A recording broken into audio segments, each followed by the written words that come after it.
Twice a week, on a clear morning, a well-dressed man would walk a newcomer to the foot of the Brooklyn Bridge and hand him a deed. The papers looked official. The signatures looked real.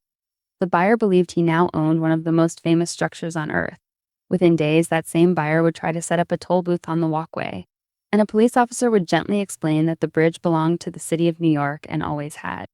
The seller was already gone, with the cash, looking for the next believer. His name was George C. Parker.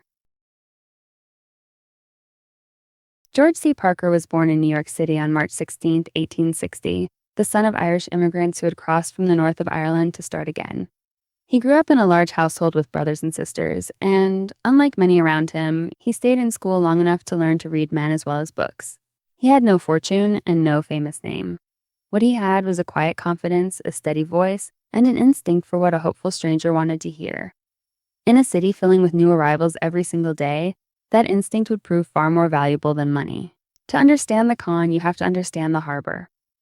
Every week, ships brought thousands of new arrivals past the Statue of Liberty and into Ellis Island, carrying savings sewn into coats and a single simple dream of owning something in America. They did not yet know how the city worked, who owned what, or what a real deed looked like. They knew only that opportunity was supposed to be everywhere. Parker saw that hope clearly, and he saw that it could be sold to. The newcomer's trust, the very thing meant to protect a fresh start, became the raw material of his trade. Parker's method was theater built on paper. He would present himself as the owner of the Brooklyn Bridge, sometimes claiming to be its builder, and he carried forged documents convincing enough to settle the question. He would confide that the bridge was a burden, costly to operate, more than one man could manage, and that he was looking for the right buyer to take it on.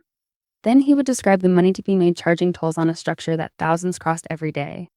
The figures he asked ranged widely, from modest sums to thousands of dollars, scaled to whatever a particular mark could be persuaded to pay. He did not sell the bridge once. He sold it again and again, by some accounts twice a week over many years, treating the city's most admired landmark as inventory he could move on his schedule. To support the illusion, he is said to have kept an office that looked like the headquarters of a man who truly held title to great property. Maps, papers, and a respectable address did the quiet work of persuasion. The genius of it was that the bridge could not be taken away, hidden, or destroyed. It stood in plain sight, so a buyer assumed no one would dare lie about owning something so public. The Brooklyn Bridge was his signature work, but it was never the only item in his catalog. Parker is said to have sold rights to Grant's tomb on Riverside Drive, at times posing as a grandson of Ulysses S. Grant who needed investment to complete the monument. He offered up the original Madison Square Garden and the Metropolitan Museum of Art.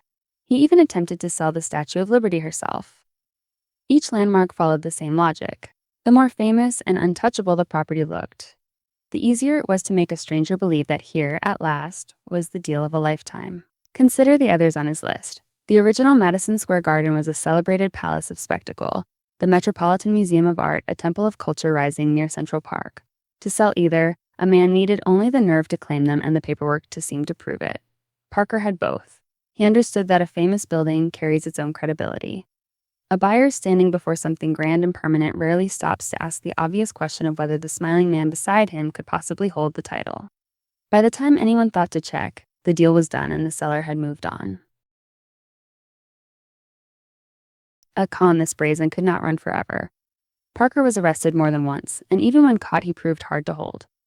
In one widely told escape, he is said to have walked out of custody in 1908 by putting on a sheriff's hat and coat and simply strolling past the men who were meant to guard him.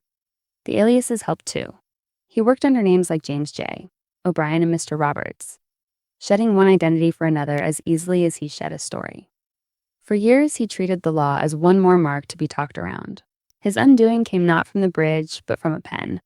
In 1928, Parker tried to pass a check he had forged, and this time the system that finally closed around him was new and unforgiving. New York had adopted what was known as the Baum's Law, a statute that imposed mandatory life imprisonment on anyone convicted of a fourth felony. Parker had the record to qualify. The same talent for paper that had made him rich had, in the end, written the charge that would keep him behind walls. The salesman who had sold a bridge was caught over a single false signature. On December 17, 1928, at the Kings County Court, George C. Parker was sentenced to a mandatory life term and sent to Sing Sing Prison up the Hudson. The man who had spent decades selling freedom of movement across a famous bridge would never again cross it. The performance was over. The forged office, the borrowed names, the practice pitch at the foot of the bridge, all of it ended at the same gray gate that had received so many others.